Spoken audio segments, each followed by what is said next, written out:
Hey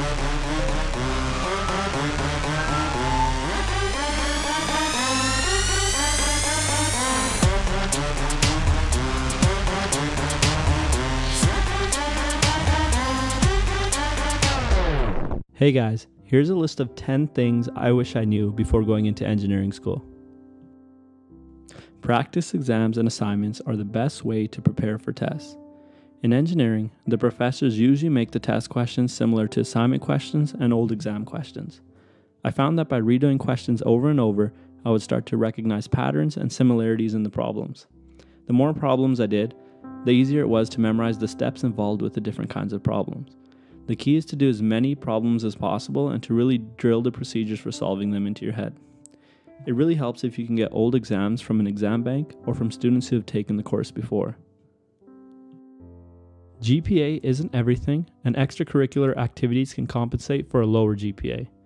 In my first year of engineering, I was completely obsessed with the idea of achieving a perfect grade.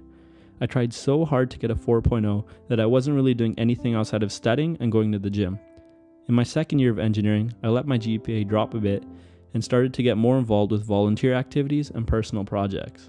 I found that employers actually cared more about the extra activities I was involved with, and they also gave me lots of things to talk about in interviews.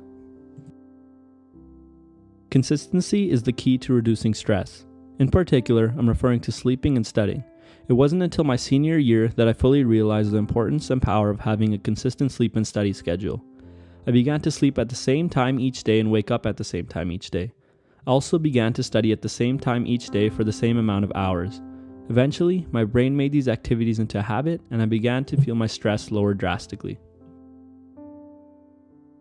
Taking scheduled breaks for high-density fun is important. I actually borrowed the term high-density fun from Thomas Frank of College InfoGeek. Essentially, it means making time in your schedule to unwind and do something that is deeply fun. A deeply fun activity is something that makes you forget about the other stresses in your life.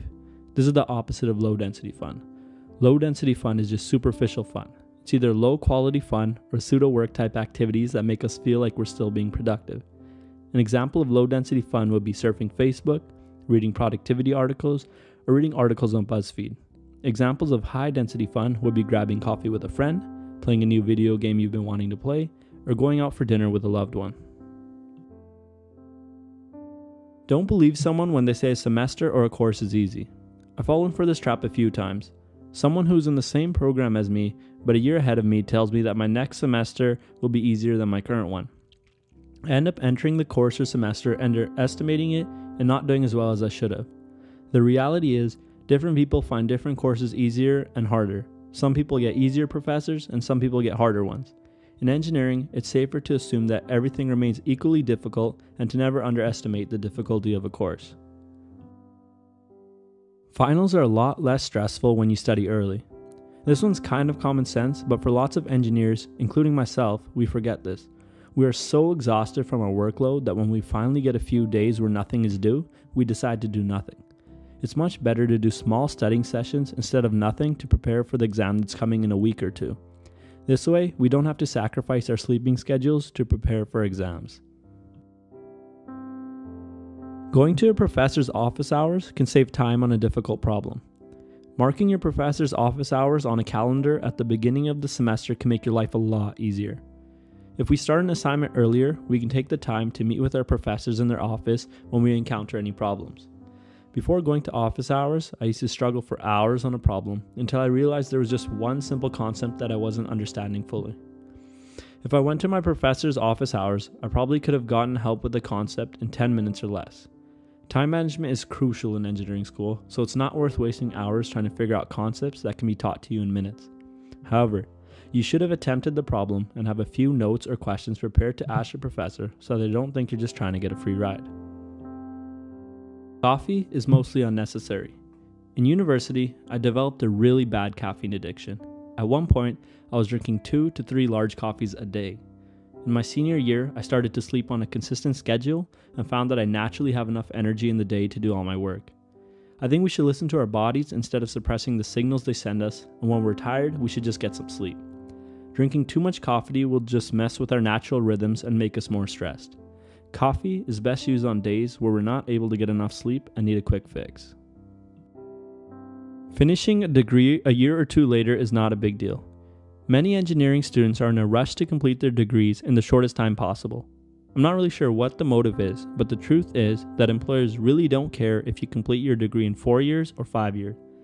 Students that take less courses so that they can get a higher GPA and get involved with more extracurricular activities will actually be more competitive when applying for jobs.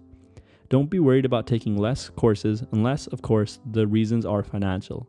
It may pay off by making you more competitive as an employee in the end for a job that you really want. Summarizing key points of an assignment after completing it makes studying for finals a lot easier. After spending hours on completing assignments, I was always exhausted. I just wanted to put it away and get it handed in the next day. Unfortunately, I usually forgot all the important formulas and tricks in the assignment by the time finals came around and had to relearn them. By taking 15 to 30 minutes after each assignment to summarize the key points and learnings, I found that studying for finals became a lot easier. I could just review my summary sheets. Adding important formulas from an assignment onto a formula sheet will end up saving you a lot of time in the future. Those are 10 things that I wish I knew going into engineering school. In the comments below, feel free to let me know things you wish you knew going into engineering school. If you're about to enter engineering, what are some things you would like to know? Finally, don't forget to like, comment, and subscribe. Thanks guys, and see you next time.